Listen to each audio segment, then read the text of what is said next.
कुछ बातें हम आपस में वचन से ज़्यादा शेयर करेंगे और आपस में एक स्टडी की तरह बात करेंगे कि ये बताइए कि बाइबल में इतने अच्छे अच्छे कैरेक्टर हैं, इतने अच्छे अच्छे काम करने वालों हैं, पर आपको उनमें से सबसे अच्छा इस पूरी बाइबल में अलग अलग मन होंगे लोगों के, और सबको उम्मीद है कि सब कुछ कुछ बताएंगे कि हमें सबसे अच्छा कौन लगा।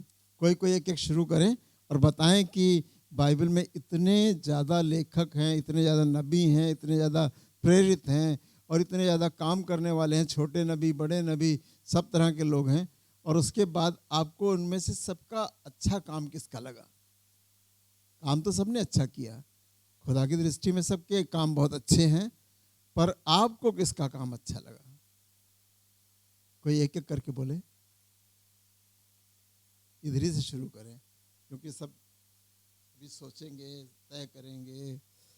अगर दिल में रहता ना तो फटाफट निकलता है, और फिर क्योंकि हमने इन सब बातों पे एक्सपीरियंस नहीं करते। हम जब बाइबल पढ़ते हैं, जब बाइबल सीखते हैं, जब हम लोग बहुत विश्वासी लोग हैं ना, हम लोग वो अनाड़ी वालों में से थोड़ी है जो दूसरी कलीसियाओं में कहीं कहीं पे वो अनजान रहते हैं सब बातों से, कहते सुन के चले आए, बस क्या करना है। पर हमें तो एक्सपीरियंस है, हमने पढ़ा है, हमने सुना है, हमने उनके काम देखे हैं, उसने कितनी मेहनत से काम किया। तो इधर से शुरू करेंगे, आगे से शुरू करेंगे। कोई कोई बताए कि आपको बाइबल में सबसे अच्छा कौन व्यक्ति लगा जिसने बहुत अच्छा काम किया। पौलुस, यीशु मसीह नहीं, ये तो यीशु मसीह तो परमेश्वर हो गया, जो काम करने वाले। दाऊद, सुलेमान, यूहन्ना, जुएल नबी, श्रीकांत, इब्राहिम, मनु, पतरस, यूहन्ना, पौलुस, और कोई रह गया? राज भाई,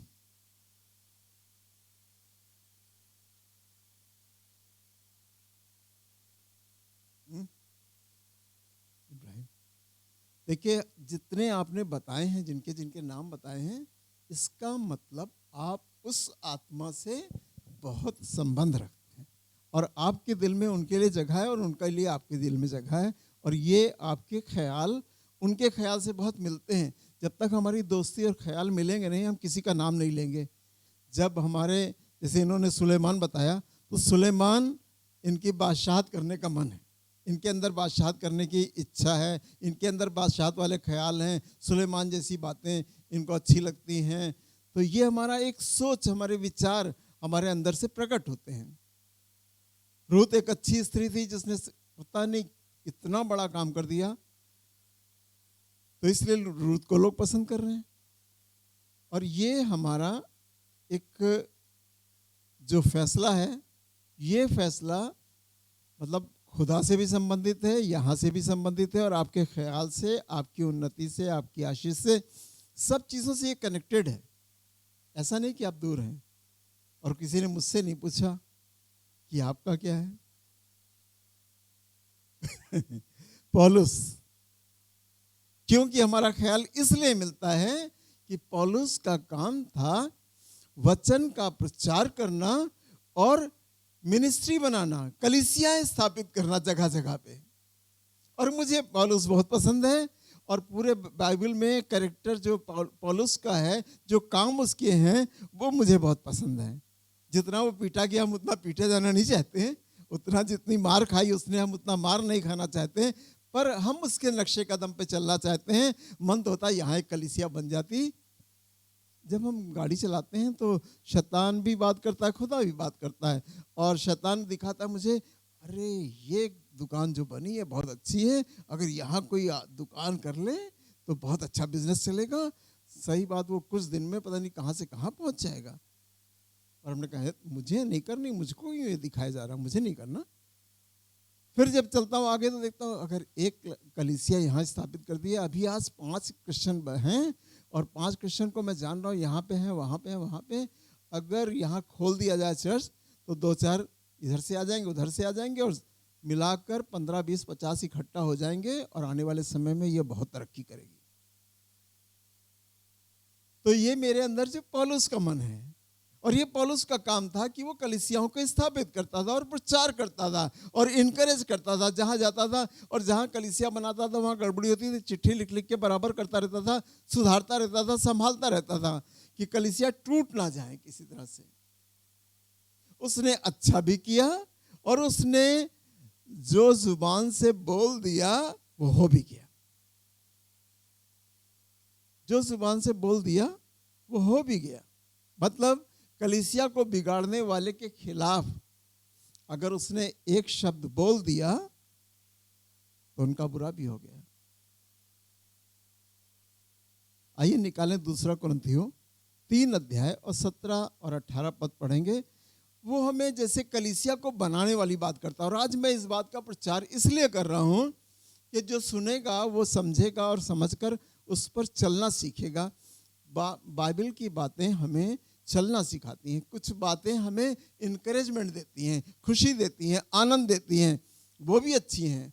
बहुत सी बातें हमें सिर्फ सुसमाचार को पढ़कर भूल जाने के लिए होती हैं, और बहुत सी बातें हमें इनकरेज करके उस मार्ग पे चलने की शिक्षा देती है ताकि हम और बिलीवर बन जाएं और विश्वासी बन जाएं और अच्छे बन जाएं। जी 2 कुरिन्थियों 3 अध्याय 17 और 18 पद हमको सिखा रहा है, कह रहा है कि प्रभु यीशु मसीह जिसको तुम मानते हो वो क्या है? वो आत्मा है। तुम ये मत सोचो कि वो स्वर्ग पर बैठा है तो हमारे पास नहीं आ सकता, वो काम नहीं कर सकता।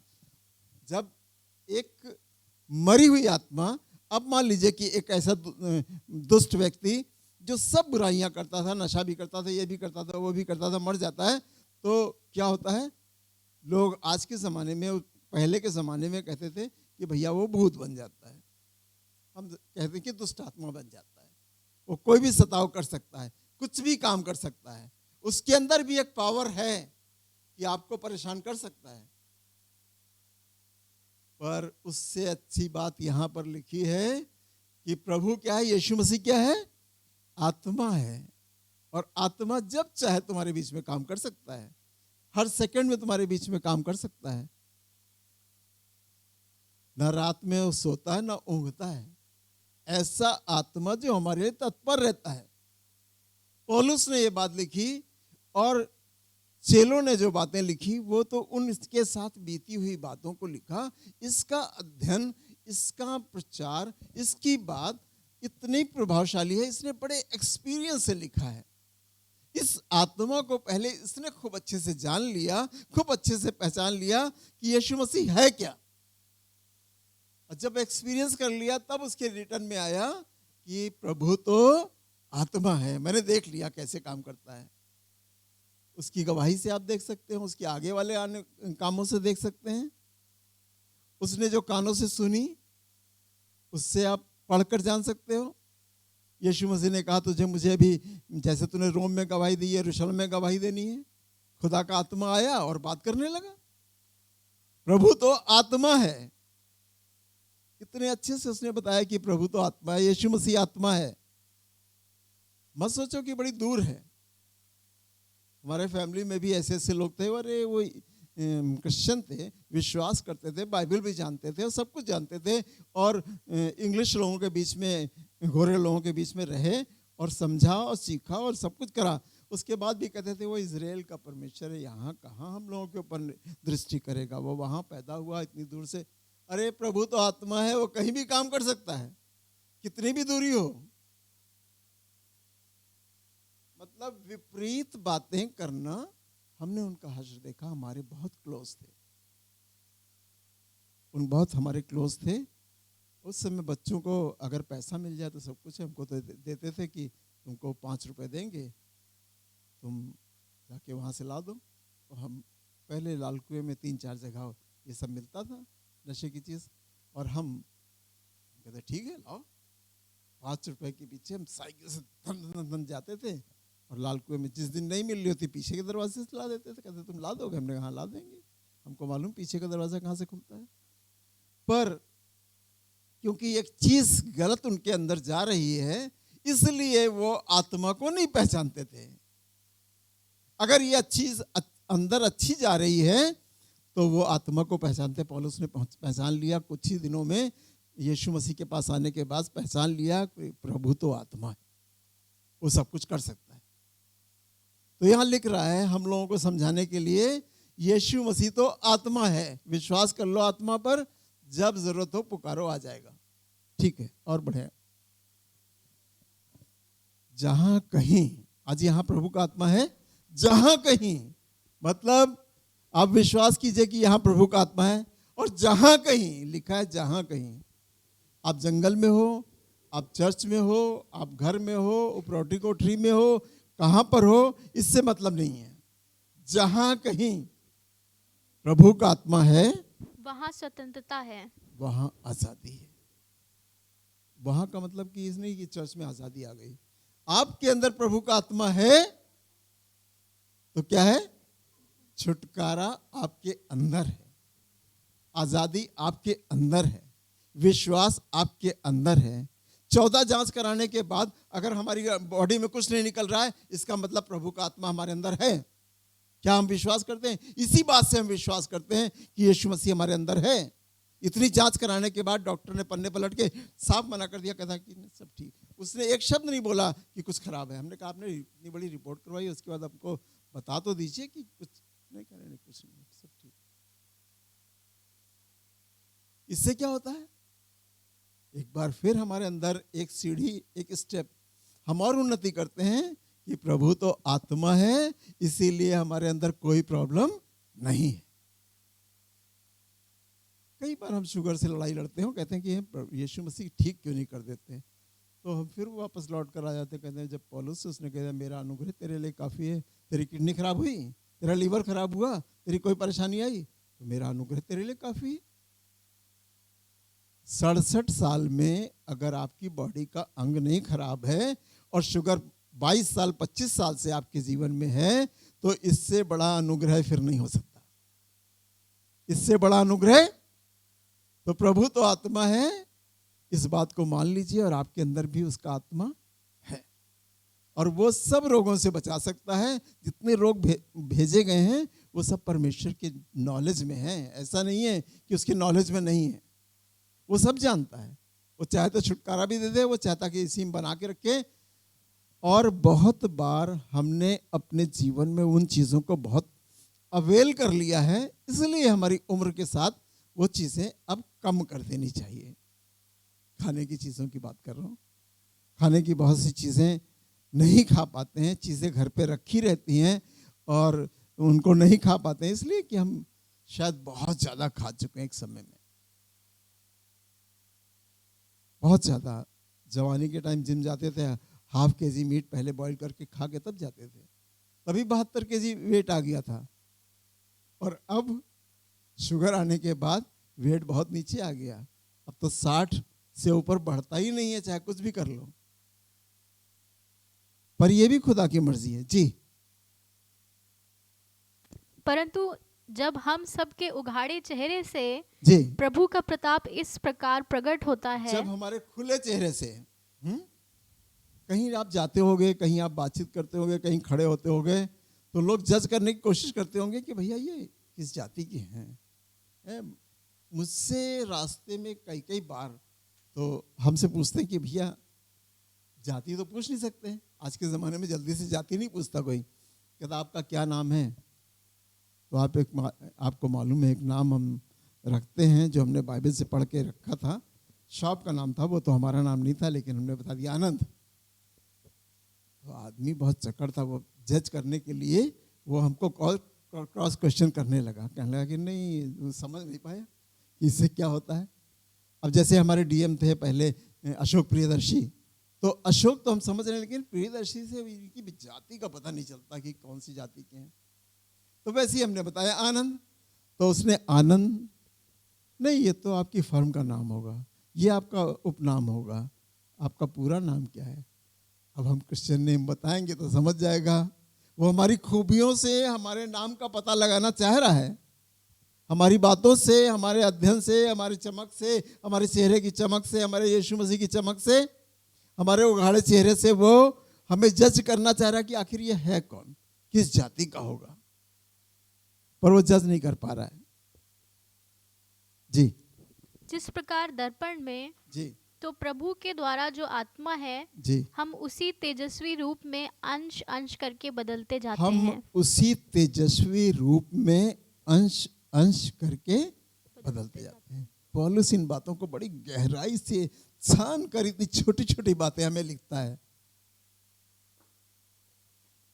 कहीं शिक्षा की बातें जो हमारे जीवन को बदलती हैं, वो विश्वास करो कि तुम्हारे चेहरे को चमकदार और उस तेजस्वी बातों से, और जो बातें हमारे अंदर होती हैं जिससे हमारा तेज चमकता है, अगर वो बातें आपके अंदर होगी, वो शिक्षा आपके अंदर होगी, वो सामर्थ्य आपके अंदर होगी, वो शक्ति अंदर होगी, वो वर्ड आपका पढ़ा हुआ होगा, वो वचन आपके अंदर होगा, तो आप तेजस्वी लगोगे। तेजस्वी यादव कहने से नहीं होता है, पर तेजस्वी तो हमारे चेहरे से दिखाई देगा। तेज जो हमारे चेहरे पे चमकता है वो कहाँ से है? प्रभु की आत्मा के द्वारा और उसके वर्ड के द्वारा। सिर्फ आत्मा के द्वारा नहीं, आत्मा तो है प्रभु का, लेकिन उसकी जो नॉलेज है, जो हमारे अंदर विवेक में, जो हमारी आत्मा में, जो हमारे हृदय में, जो हमारे मस्तिष्क में, जो हमारी आंखों में आती है, उसका भी प्रभाव बहुत अच्छा होता है। वो एक तेज की तरह होता है, वो एक चमक की तरह होता है जो आपके दूसरे देखने वालों को प्रभावित करती है। एक जजमेंट मैं सुन रहा था, तो जज ने कहा कि क्यों इतने बड़े बड़े पोस्ट पे डीआईजी बनकर खड़े हो जाते हो, जब कोर्ट में खड़ा होना पड़ता है तो तुम सर झुका के खड़े हो जाते हो। अगर यही सर झुकाकर तुम सेवकाई वैसे करते, पब्लिक में करते काम, तो कितना अच्छा होता। अब मैं आर्गुमेंट कर रहा हूं तो तुम सर झुका के खड़े हो, कोई जवाब नहीं निकलता है। बहुत डांट रहा था जज। कह रहा तुम्हें तो जेल भिजवा दूंगा मैं। कह रहा तुम सर झुका के खड़े होने का मतलब कोई आंसर नहीं तुम्हारे पास, गलतियों का कोई आंसर नहीं है। कहीं हमारा नतीजा जजमेंट के समय ऐसा ना हो कि हम सर झुका के खड़े हो जाएं। तुमने बाइबल पढ़ी थी? बता ही नहीं पा रहे भैया। वो तेज की बात जब सुनाई गई थी तो तुमने समझा था? सर ही झुका के खड़े हैं। तो जजमेंट ने कह दिया कि मैं तुम्हें तो जेल भिजवा दूंगा।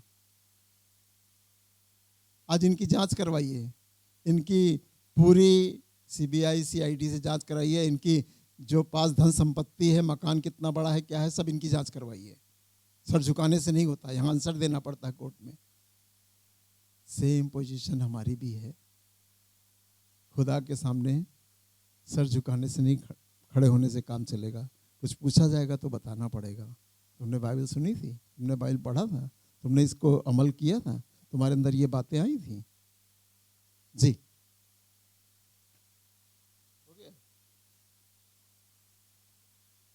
तो मैं बताना चाह रहा हूं कि पौलुस ने आगे बढ़कर लिखा। बहुत सी किताबों में उसने बहुत अच्छी अच्छी बातें लिखी, और जो स्वतंत्रता की बात करी है, आज़ादी छुटकारे की बात करी है, वो बंधन टूट जाते हैं जब हम आत्मा को पहचान लेते हैं और हमारे अंदर आ जाते हैं। और हमारे चेहरे से जो रोशनी चमकती है, वो जब वर्ड ऑफ गॉड हमारे अंदर होगा, पाप नहीं होगा, गुनाह नहीं होगा, गलतियां नहीं होंगी, बुराइयां नहीं होंगी, बहुत सी कमियां नहीं होंगी, तो तेज अपने आप चमकेगा। तीतुस की किताब 1 अध्याय और 8वां पद कुछ शिक्षा की बातों से हमको लेकर चलना चाहता है और बताना चाहता है कि तुम ये काम करोगे तो प्रताप तुम्हारे चेहरे से चमकेगा, तेज तुम्हारे अंदर से निकलेगा, तुम्हारे अंदर एक नया आनंद होगा, एक नई खुशी होगी, और तुमको लोग देख कर कहेंगे कि भैया ये कौन है, हम इनको पहचान लेते, किस जाति से हैं, कहाँ से आए हैं। तो आपके अंदर की खूबियां जो अंदर है, वो भी आपके चरित्र का प्रमाण देती हैं। आपके उठने बैठने और तरीके से भी आपका प्रमाण देती हैं कि आप कौन हो। और फिर जानते हैं यीशु मसीह के लोग हैं तो वो पीछे हट जाते हैं, कहते हैं भैया ये तो यीशु मसीह के लोग हैं। जी तीतुस 1:8 पर अतिथि सत्कार करने वाला देखिए अब इसने यहाँ पर लिखी हैं कुछ बातें यहाँ पे जो हमें करनी है। जो प्रभु आत्मा है, हमने सब कुछ समझ लिया, आत्मा हमारे अंदर आ गया, अब हमें क्या करना है, कुछ बातों को अपनाना शुरू करना है, तभी ये तेज हम में प्रकट होगा। पहली बात क्या है, अतिथि सत्कार करने अतिथि वाला। का सत्कार करना, मतलब सत्कार करना ही बहुत कठिन हिंदी लिखी है लेकिन समझ में आ जाएगी। मेहमानों का, जैसे लिखा है, पहुनाई करने से बाज ना हो। मेहमानदारी करने से, भैया लाओ जल्दी चाय लाओ, इनके लिए कॉफी लाओ, इनके लिए बैठाओ, अरे यहाँ घर ठंडा लग रहा है, इनके लिए हीटर चलाओ, तो सब चीजें करना, हमें मेहमानदारी करना आना चाहिए। ये हमारे तेज को, हमारे प्रकाश को, हमारी उन्नति को दिखाता है और हमारी जिंदगी को बदलता हुआ दिखाता है। पहला पॉइंट है कि मेहमान नवाजी करो। पौलुस क्या तुमने सिखाया इसलिए कि हम ताकि मसीह जीवन में और अच्छा तरक्की कर सकें। किसी ने ये सब बातें क्यों नहीं लिखी? जिसको जिसको जो काम सौंपा गया, जो जो कुव्वत सौंपी गई, उन्होंने अपना अपना काम किया। और पौलुस ने एक अच्छी बात, आपको जितने बैठे हैं सब कर पाएंगे कि कोई आ जाए तो मेहमान का स्वागत किस तरह से करना है। इब्राहिम ने अपने घर 3 लोगों को आते देखा। उस समय वो नहीं जान रहा था ये सुरदूत है, पर जान रहा था कि आ तो मेरे ही पास रहे, इधर तो कोई और रहता नहीं, आ तो मेरे ही पास रहे। तो उसने क्या किया? उसने कोई बताया उसने क्या किया? नहीं, बहुत दूर से देखकर उनकी तरफ दौड़ गया। ये है स्वागत करने का तरीका।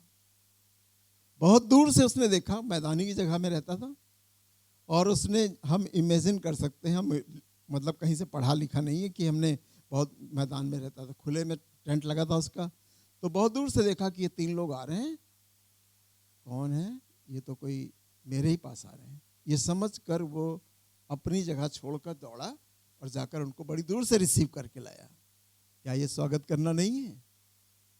क्या ये अच्छा तरीका नहीं है? यही तरीका है, यही तरीका है। मेरी आदत बड़ी खराब है, जब कोई कहता है कि हम आ रहे हैं आपके घर, तो मैं अपना घर छोड़ के गेट ही के पास खड़ा रहता हूँ। चाहे वो डाकिया आ रहा हो, चाहे वो पासपोर्ट लेके आ रहा हो, चाहे वो क्रिश्चियन आ रहा हो, चाहे नॉन क्रिश्चियन आ रहा हो, या कोई आ रहा हो कुछ सामान देने आ रहा हो, तो मेरी आदत बहुत खराब है, मैं पहले ही से जाके गेट पे खड़ा हो जाता हूँ। कोई आए इससे पहले आप तैयार हैं स्वागत करने के लिए। ये एक अंदर खूबी है जो आपके अंदर पाई जानी चाहिए। जी, भलाई का चाहने वाला। और दूसरी बात, वो आ रहा है किस लिए? वो आ रहा किस लिए? कि हम उसके साथ कुछ भलाई बोएं, कुछ भलाई करें। भलाई करने में तो आदमी कहता है, अरे यार ये कहाँ आ गए, हम 10 रुपए के लायक हैं, वो 20 रुपए मांग रहे हैं। भलाई का पैसे ही से संबंध होता है, या दुनिया भर की बातों से भी रख लीजिए, पर हमें भलाई का चाहने वाला होना चाहिए कि हमें मौका मिल जाए तो हम भलाई करें किसी के साथ, हमें मौका मिल जाए तो हम किसी के साथ कुछ काम करें। भलाई का चाहने वाला बड़ा मुश्किल है। जाड़ा है भैया, कॉफी का चाहने वाला, चाय का चाहने वाला, कुछ और कुछ चीजों की अच्छी बात बताओ, पर भलाई का चाहने वाला, आपका कुछ भी हाल है, पर आपको हमेशा भलाई का चाहने वाला बनना चाहिए। हम किसके साथ भलाई बोएं?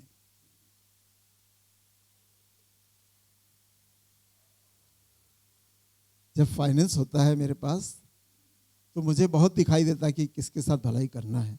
जब फाइनेंस नहीं होता है तब मायूसी होती है, पर देने से चीजें तरक्की करती हैं। और मुझे मालूम है कि आने वाला समय शायद अच्छा होगा, और तो देने से बहुत अच्छा लगता है। भलाई का चाहने वाला, आप अपने जीवन में डाल लीजिए कि आपको भलाई का चाहने वाला बनना है। मुश्किलें देने में तकलीफ होती है, मुश्किल होती है, किसी के साथ खड़े होने में मुश्किल होती है, पर भलाई का चाहने वाले के लिए कुछ भी मुश्किल नहीं। खुदा आपको सामर्थ्य देगा कि आप कर पाएंगे। जी, संयमी। संयम। संयम, संयम का मतलब है, कोई एग्जाम्पल बताइए संयम का। संयम का कोई एग्जाम्पल। संयम का मतलब बिल्कुल उसने गुस्सा किया, हमने गुस्सा किया, तो ये संयमी नहीं है। इसका विपरीत ये होता है कि वो गुस्सा रहे हैं, हाँ हम हंस रहे हैं, करें कोई बात नहीं, अरे तुम्हारा गुस्सा आज शांत हो जाए, और हम हंस रहे हैं।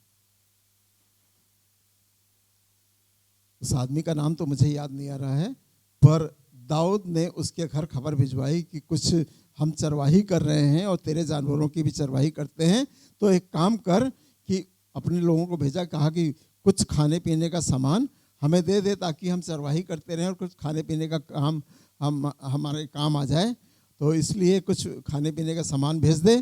तो उसने बहुत बदतमीजी की, उसने कहा कि कौन? दाऊद। दाऊद कौन है? मैं ये हूँ, मैं वो हूँ, ऐसे करके उसने भगा दिया उनको। तो उसने अपने शान को दिखाया, उस समय भलाई का चाहने वाला नहीं था। पर उसकी बीवी, जिसका नाम अबीगैल ने, मैंने लिख रखा डायरी में, अबीगैल इस बात को देख रही थी कि मेरे आदमी ने बहुत गलती करी। उस गलती को दबाने के लिए अबीगैल ने बहुत जल्दी से तैयारी की और खाने पीने का सामान इतना भर कर, उस जमाने में गधे होते होंगे, गधे पे लादा गया और लाद कर उसने कह दिया कि हाँक के चलो, जिधर दाऊद है उधर की तरफ चलें। और दाऊद उस समय बड़े गुस्से में था, उसने वापस भेज दिया, चलो हम उसको आज ही तलवार से नाश कर देंगे। और वो आ रहा था रास्ते में कि इसे नाश किया जाए, पर इसके संयम बुद्धि से, अच्छी बुद्धि से क्या हुआ कि वो बीच में ही उसने इतनी चीजें खाने पीने की दे दी और माफी मांग ली और कह दिया कि वो तो मूर्ख है, वो मूर्खों सी बात करता है, वो खराब व्यक्ति है, तो उसकी बातों में ना, मैं तेरे लिए सब कुछ लाई हूँ, सब मैंने ये किया, मैंने वो किया, मैंने वो किया। दाऊद प्रसन्न हो गया, लौट गया वहीं से, कहते हैं अब तेरे आदमी को नहीं मारेंगे, अब तेरे आदमी को नहीं मारेंगे। पर आपको मालूम है जिसने संयम नहीं रखा उसका क्या हुआ, जिसने संयम रखा उसका क्या? दो पहलू को आप एक साथ एक परिवार में देख रहे हैं। क्या हुआ था? उसका आदमी कुछ दिनों, कुछ सालों बाद मर गया। उसका आदमी, अबीगैल का आदमी, कुछ समय बाद मर गया। दाऊद को मालूम हुआ कि अबीगैल का आदमी मर गया, तो दाऊद ने क्या किया? इसकी जिंदगी तो बदल गई, इसकी जिंदगी तो बहुत बढ़िया हो गई। आगे आपको मालूम है, मैं बताना नहीं चाह रहा हूं कि वो अबीगैल को अपने घर बुला लाया। पर संयमी व्यक्ति के लिए ऑप्शन खुले थे, और जो क्रूर है उसके लिए ऑप्शन नहीं है। तो बाइबल बता रही है, पौलुस हमें बता रहा है कि संयमी बनो। संयम व्यक्ति के लिए ऑप्शन खुले रहते हैं कि खुदा तुमको बदल के फिर कुछ दे देगा।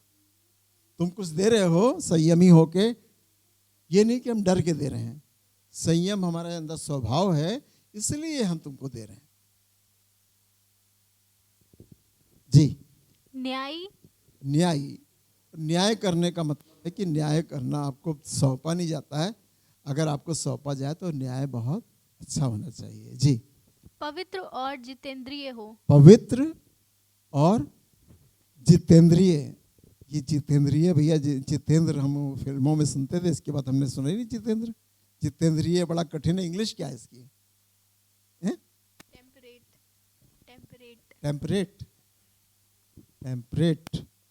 टेम्परेट को और थोड़ा सॉफ्ट में करिए जरा।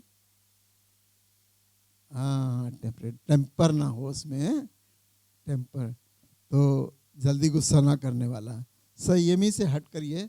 तो ये बातें जो हमें बताई गई हैं, तो कहाँ से शुरू की गई थी कि प्रभु आत्मा है और प्रभु का आत्मा हम में है। तो प्रभु का आत्मा हमारे अंदर है, तो ये वाली बातें भी हमारे अंदर पाई जानी चाहिए, वरना हम प्रभु का आत्मा रख ही नहीं पाएंगे। अगर गुस्सा करने वाले हैं, टेम्परेट नहीं हैं, मतलब गुस्सा करने वाले हैं, बड़ा अपने आप में तैश करते हैं, तो ये भी प्रभु के आत्मा के साथ नहीं हो सकता। आपको बहुत नॉर्मल व्यक्ति बनना पड़ेगा। जैसे अविनाश भाई हैं, इनके मुंह से तो बात भी नहीं निकलती किसी के खिलाफ, तो ऐसा स्वभाव होना चाहिए जो कुछ ना बोले। बहुत लोग अपने आप में बहुत अच्छा स्वभाव रखते हैं, पर ज़रूरत के मुताबिक पौलुस ने हमें सब बातें सिखाई। उसी दूसरा कुरिन्थियों में 4:4 पे आएंगे जल्दी से।